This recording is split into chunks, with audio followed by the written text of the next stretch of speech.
Olá, meu nome é José Bispo, seja muito bem-vindo ao canal de Fé em Fé.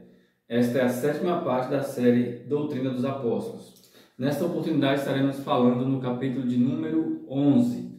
Se você gostar desse conteúdo, ao final não esqueça de se inscrever, curta e compartilhe. No capítulo 11, o apóstolo Paulo trata dois assuntos.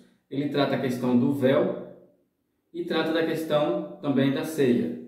Nós vamos começar pelo primeiro assunto a ser tratado,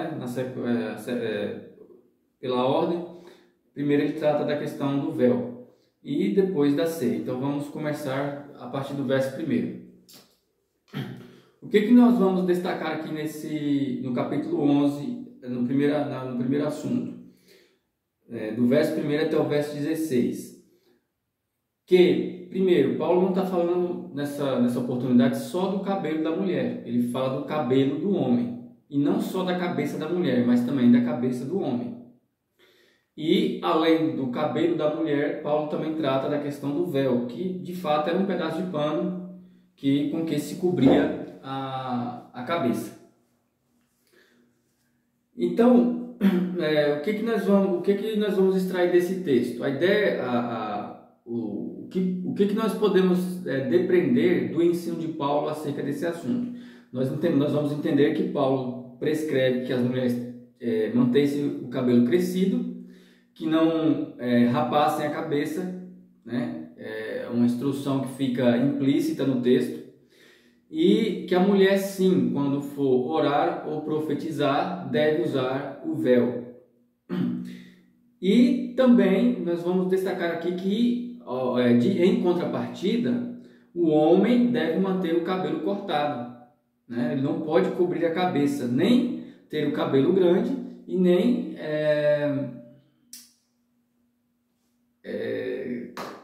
cobrir a cabeça, por exemplo, com um chapéu, né? Ou qualquer outro objeto, uma capa, que lhe cubra a cabeça quando ele estiver orando ou profetizando. Verso 1 diz assim: Sede meus imitadores, como também eu de Cristo, e louvo-vos, irmãos, porque em tudo vos lembrais de mim, e retendes os preceitos como vos entreguei. Mas quero que saibais que Cristo é a cabeça de todo homem, e o homem a cabeça da mulher, e Deus a cabeça de Cristo. Todo homem que ora ou profetiza com a cabeça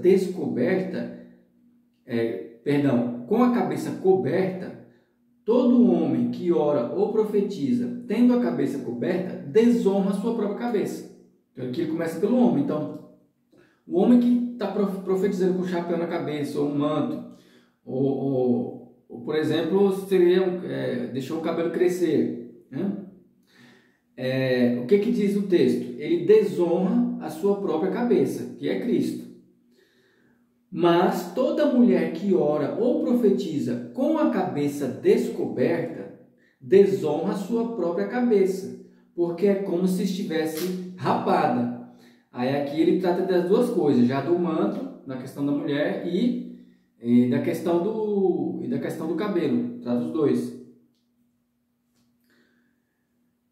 Então, ele explica o quê? Que a mulher que ora ou profetiza sem usar o manto, sem usar o véu, é como se a cabeça estivesse rapada. Porque, segundo a natureza, ele vai dizer mais na frente, é honra para a mulher ter o cabelo crescido. Portanto, se a mulher não se cobre com véu, tosquice também. Mas se para a mulher é coisa indecente tosquiar-se o rapaz, ou rapar-se, que ponha o véu, ou que cubra a cabeça. O homem, pois, deve cobrir a cabeça. O homem, pois, não deve cobrir a cabeça. O homem não deve cobrir a cabeça, porque é a imagem e glória de Deus. Mas a mulher é a glória do homem. Porque o homem não provém da mulher, mas a mulher do homem. Porque também o homem não foi criado por causa da mulher, mas a mulher por causa do homem. Portanto, a mulher deve ter sobre a cabeça sinal de poderio, por causa dos anjos. Todavia, nem o homem é sem a mulher, nem a mulher sem o homem no Senhor. Porque a mulher provém do homem, assim também o homem provém da mulher, mas tudo vem de Deus. Verso 13. Julgai entre vós mesmos. É decente que a mulher ore a Deus com a cabeça descoberta? A pergunta aqui é retórica, né? Olha o verso 14, a resposta da pergunta. Ou não vos ensina a mesma natureza que é desonra para o homem ter cabelo crescido? Veja que ele apela para a cabeça do homem também. Ele diz que é desonra, segundo a natureza, ter o homem cabelo crescido. Verso 15. Mas ter a mulher cabelo crescido lhe é honroso, porque o cabelo lhe foi dado em lugar de véu. Então, é honroso para a mulher ter o cabelo crescido, enquanto que é desonra para o homem ter o cabelo crescido. Então, o homem não pode ter cabelo crescido, enquanto que a mulher deve ter o cabelo crescido. E no caso da mulher ou for orar ou profetizar, deve cobrir-se com manto. Mas se alguém quiser ser contencioso, nós não temos tal costume, nem as igrejas de Deus. Então, essa primeira parte aqui, do capítulo 11, Paulo trata da questão do véu, do cabelo da mulher e do cabelo do homem. A segunda parte, ele vai falar o quê? Ele vai falar da ceia, né? E aí, aqui na ceia nós vamos destacar o seguinte, que também nessa parte aqui, do capítulo 11, ele coloca em evidência as obras da carne. E aqui, obras da carne como por exemplo, a dissensão, as contendas, né? E também a questão da glutonaria. Então nós vamos ver aqui no texto a menção a essas obras da carne, e vamos ver também Paulo citando o trecho, né, onde ali existe o sacramento, né, o cerimonial da ceia. Verso de número 17. Nisto, porém, não vos louvo. Nisto, porém, que vou dizer-vos, não vos louvo, porquanto vos ajuntais não para melhor, senão para pior. Porque antes de tudo ouço que, quando vos ajuntais na igreja, há entre vós dissensões, obra da carne. E em parte eu creio. E até importa que haja entre vós heresias, partidos, para que os que são sinceros se manifestem entre vós.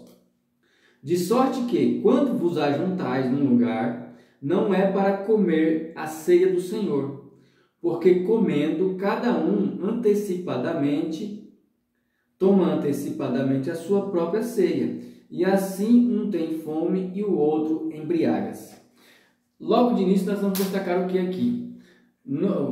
A ceia, né, nos primórdios da igreja, pode ser que alguma igreja até hoje celebre assim, era celebrada, né? O sacramento era realizado durante uma refeição.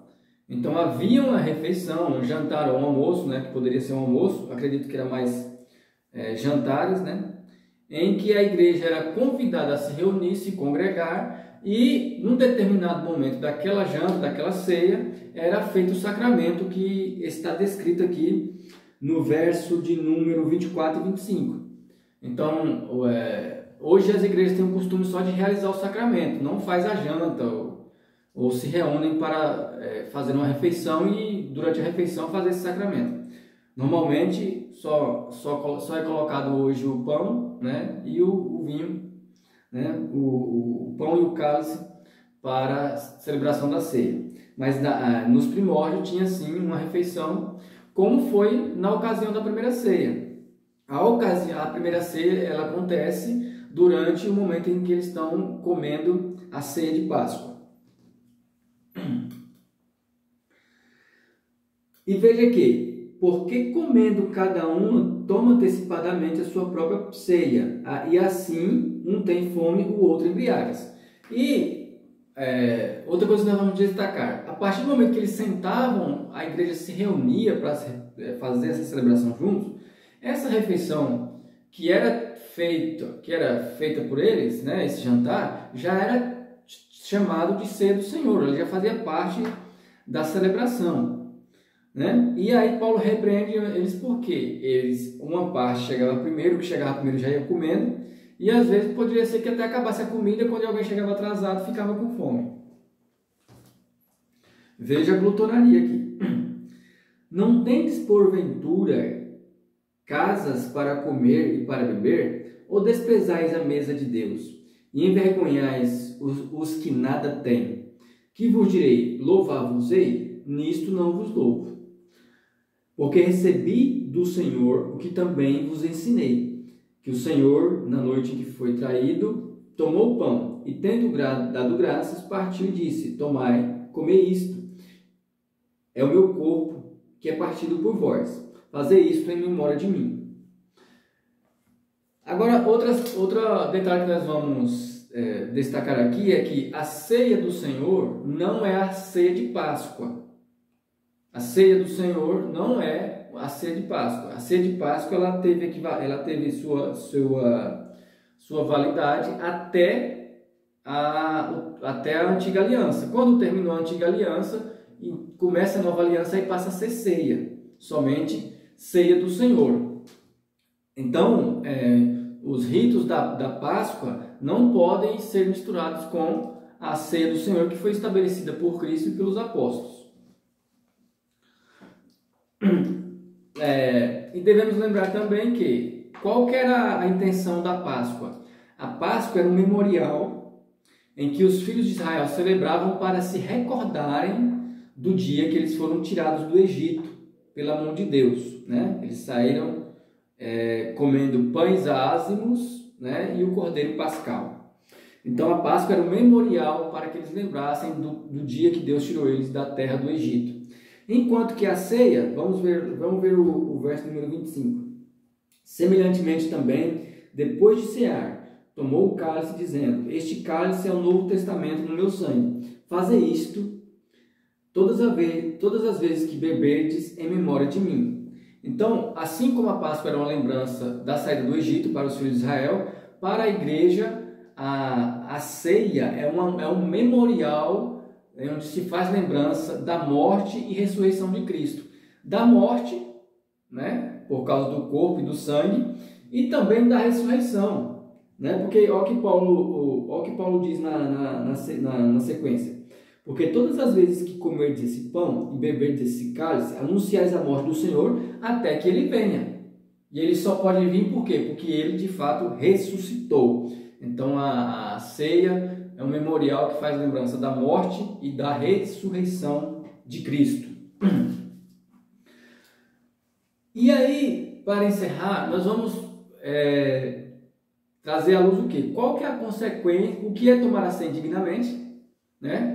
E qual a consequência de se tomar a ceia indignamente? Primeiro, tomar a ceia indignamente é o quê? A pessoa está impura, espiritualmente, moralmente imprópria, para sentar à mesa e provar a ceia. Por quê? Porque a ceia é santa, né? Tudo que se relaciona a Deus, no que se fala de celebração, automaticamente, né, nós já depreendemos que é santo. Então a celebração da ceia, onde se reúne a igreja, é uma celebração, é uma solenidade santa. O que ocorria na Páscoa? Alguém só podia comer a Páscoa se ele tivesse santificado.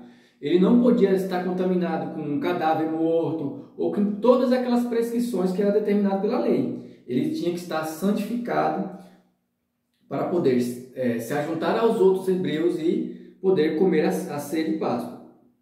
Na ceia do Senhor, semelhantemente, né? É o mesmo Deus, o mesmo Senhor. Então cabe àquele que for sentar à mesa para provar a ceia, cabe que seja santo, que ele seja justo, que ele seja puro. Se ele estiver envolvido com idolatrias e obras da carne, ele não deve provar a ceia.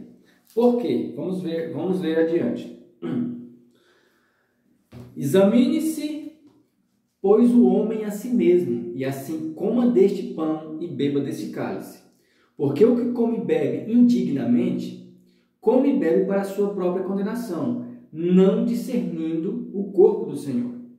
Por causa disso há entre vós muitos fracos e doentes, e muitos que dormem. Porque se nós julgássemos a nós mesmos, não seríamos julgados. Mas quando somos julgados, somos repreendidos pelo Senhor, para não sermos condenados com o mundo. Portanto, meus irmãos, quando vos ajuntais para comer, esperais uns pelos outros. Mas se alguém tiver fome, coma em casa, para que não vos ajunteis para o juízo. Quanto às demais coisas, ordená-lo-eis quando for. Então ficou aqui esse breve comentário acerca do véu, do cabelo e da ceia, da mesa do Senhor. Espero que você tenha gostado do conteúdo. Não esqueça de se inscrever, curta, compartilhe e vem para Cristo.